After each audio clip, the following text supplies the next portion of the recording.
Good evening. I hope everybody is doing well. We'll be speaking about the beautiful and wonderful Angela Lansbury. She's a British American actress and singer, and people will know her from either Murder She Wrote or Bedknobs and Broomsticks. She was in older films like singing and dancing and things like that. She was born in London and passed away in Los Angeles.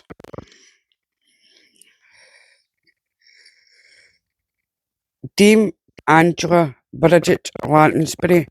She was born on October the 16th, 1925, and she passed away on October the 11th, 2022. So she passed away just before her birthday. God rest her soul. She's a British, American, Irish actress and singer in a career spanning 80 years. Wow. She played various roles across film, stage, and television. Although based for much of her life in the United States, her work attracted international attention. Also, she was born in London, England, and she passed away and she was 96 when she passed away in Los Angeles, California, in the US. Also, she's a citizen for the United Kingdom and United States from 1951 and Ireland after 1970. Occupations, she was also an actress and a singer, and also was an actress from 1942 to 2022. Her husband was Richard Cromwell. She was married 1945, divorced in 1946. Her second husband was Peter Shaw, married him in 1949, and he sadly passed away in 2003. And she has two children. Her parents are Edgar Lansbury, and her mum is called Moya McGill. Her brother is called Bruce Lansbury, and she's got a brother called Edgar Lansbury, and a brother called it's her grandfather's called George Lansbury. Lansbury was born into an upper middle class family in central London, the daughter of Irish actress Moya McGill and English politician Edgar Lansbury. To escape the Blitz, she moved to the United States in 1940, studying acting in New York City. A lot of people do that. They go to New York because there's a place, I can't remember what it's called, and a lot of people go there for acting and dancing. Proceeding to Hollywood in 1942, she signed with Metro Goldwyn Mayer MGM. I don't even think that's around anymore. Anybody can correct me. And obtained her first film roles in Gaslight, 1944, National Velvet, 1944, The Picture of Dorian Gray, sounds familiar, 1945. She appeared in 11 further MGM films, mostly in minor roles, and after her contract ended in 1952, she began to supplement her cinematic work with theatre appearances. Lansbury was largely seen as a B-list star during this period, but her role in the Manchurian Candidate in 1962 received widespread acclaim and is frequently ranked as one of her best performances. Moving into musical theatre, Lansbury gained stardom for playing the leading role in Broadway musical Mame, 1966, winning her first Tony Award. Amid difficulties in her personal life, Lansbury moved from California to Islands County Court in 1970. She continued to make theatre and cinematic appearances throughout that decade, including leading roles in the stage musicals Dear World, Gypsy, and Sweeney Todd, as well as in the Disney film Bedknobs and Broomsticks, 1971. That was before I was born. Moving into television in 1984, she achieved worldwide fame as the sleuth Jessica Fletcher in the American whodunit series Murder, She Wrote. She was I absolutely love that. I mean, I watched all of them. It's obviously she did that when I was still young, but obviously I watched all. I mean, every one of them. When I was a bit older, which ran for 12 seasons until 1996, becoming one of the longest running and most popular detective drama series in television history. In 1989, Corymore Productions, a company that co-owned with her husband Peter Shaw, began producing the series with Universal, and Lansbury also became its executive producer during its final 4 seasons.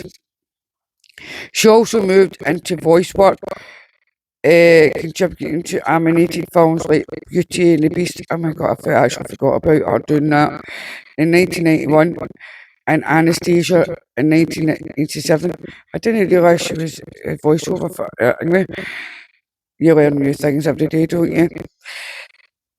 In the 21st century, she toured in several theatrical productions and appeared in family films such as Nanny McGee, 2005, and Mary Poppins Returns, 2018. Among Lansbury's accolades are 6 Tony Awards, including a Lifetime Achievement Award, 6 Golden Globe Awards, 2 honorary BAFTA Awards, a Laurence Olivier Award, an honorary SG SAG Award, and the Academy Honorary Award, in addition to nomination for 3 Academy Awards, 18 Primetime Emmy Awards, and a Grammy Award. In 2014, she was made a Dame by Queen Elizabeth II. Obviously, her childhood, 1925 to 1942. My dad's mum was born not long after Angela Lansbury. Angela Bridget Lansbury was also born to an upper middle class family on October the 16th, 1925. Although her birthplace has often been given as popular East London, she rejected this, stating that while she had ancestral connections to Popular, she was born in Regent's Park, central London. Her mother was Belfast-born Irish Moira McGill, born Charlotte Lillian McDowey, an actress who regularly appeared on stage in London's West End and who also appeared in several films. Her father was wealthy English timber merchant and politician Edgar Lansbury, a member of the Communist Party for Great Britain and former mayor of the Metropolitan Borough of Opera. Her paternal grandfather was the Labour Party George Lansbury, a man whom she felt awed by and considered a giant in my youth. Angela had an older half sister, Isolde from McGill, whose previous marriage to Reginald Debenham. In January 1930, McGill gave birth to twin boys, Bruce and Edgar, leading the Lansburys to move from the popular flat to a house in Mill Hill. Then weekends they would stay at a farm in Berwick, Salem, Oxfordshire. I'm eternally grateful for the Irish side of me.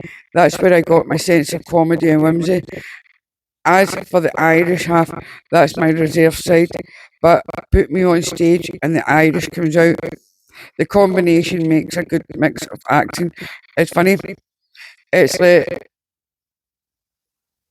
my dad's mum's side of the farm. Her family come from in Northern Ireland. Obviously, his dad Scottish. Um, so it's weird that well, it's no weird because a lot of people came from Ireland to the this part of like the UK to work or go to America, etc. to do work. So it's like so people are spread about. When Lansbury was 9, her father died from stomach cancer. She retreated into playing characters as a coping mechanism. When you're that young, it's very angry. It's very hard losing a parent.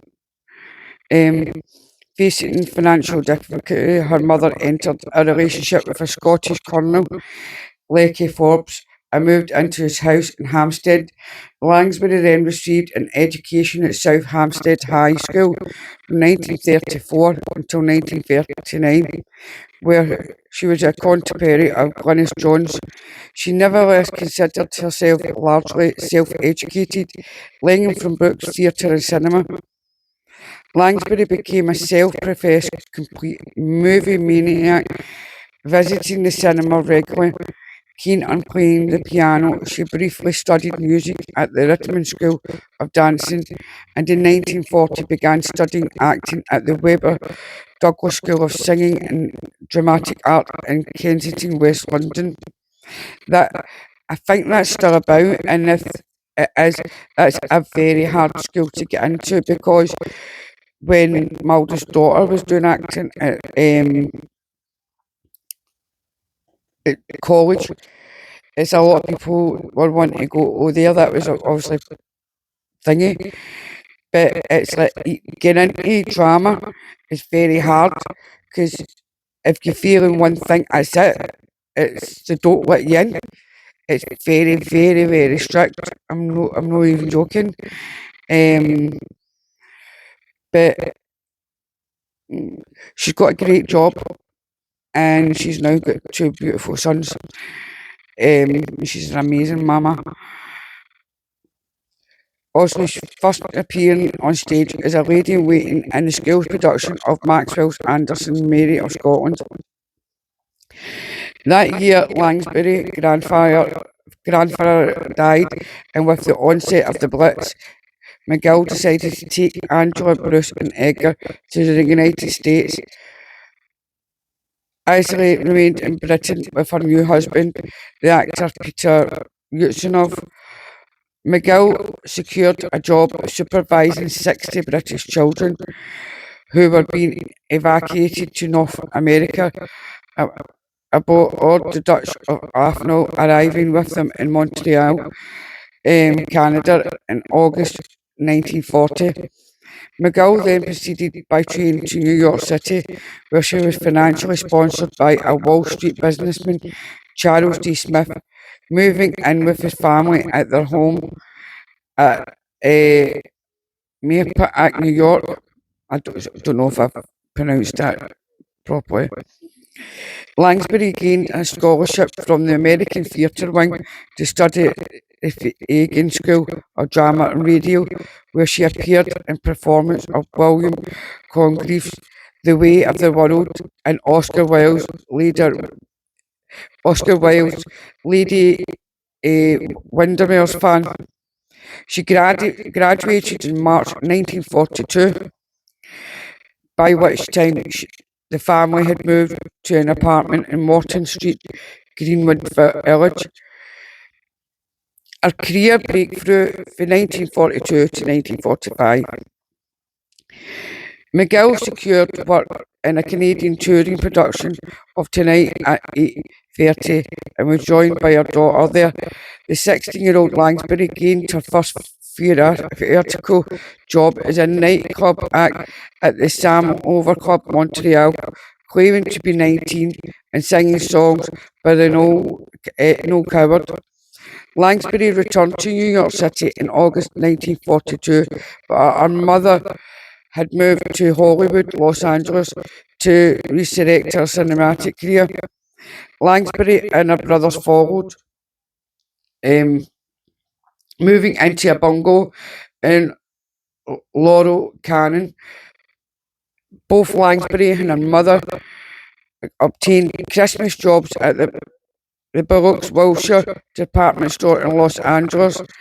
McGill was sacked for incompetence, leaving the family to subsidy on Lansbury's wages of $28 a week. Befriending a group of gay men, Lansbury became privy to the city's underground gay scene with her mother. She attended lectures by the spiritual guru Judy Kismaru. Sorry if I pronounced that properly. At one of these meetings, the writer Aldous Huxley, at a party hosted by her mother,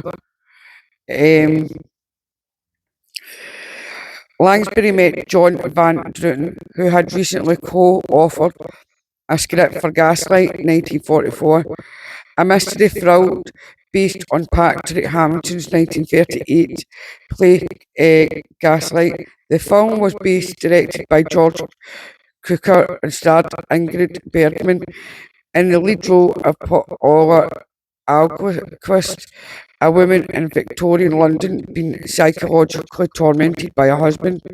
Druten suggested that Lansbury would be perfect for the role of Nancy Oliver, a Cockney maid. She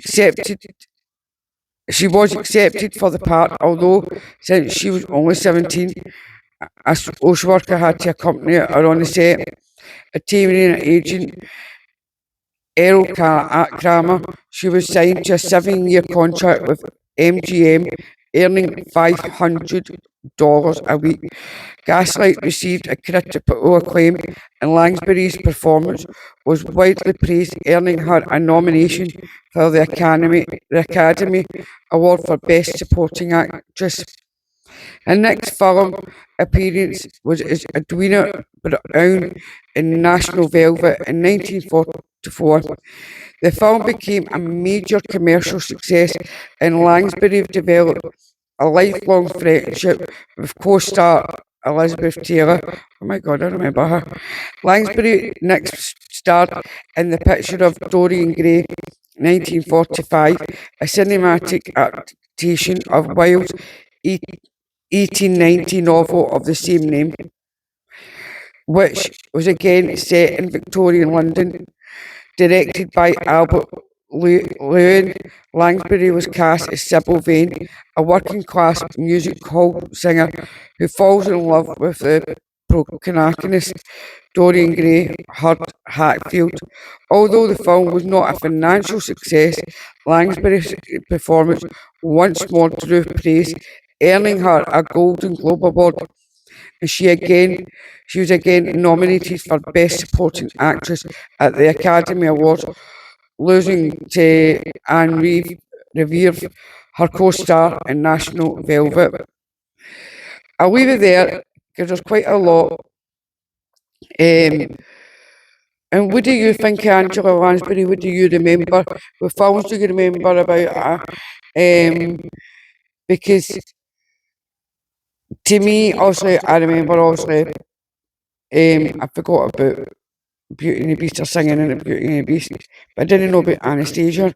But obviously, me growing up on a Sunday, you had certain options with Bedmods and Broomstick, Mary Poppins, or Al Johnson, so you had the options. So my love for her became more, and then when I got older, obviously, I seen Murder She Wrote, and I was obsessed. It's like a lot of people were. It was very intriguing. Right, I'll send in love and light and good night. And please, guys, let's come together united rather than divided, because this is what they want. They want us all arguing over so many things, and this is what these people want. Don't do it. Don't give in to them. Let's come together. Let's put our differences aside, guys, and come together united. Please stay safe and send love and healing to anybody who needs it. Okay, and good night.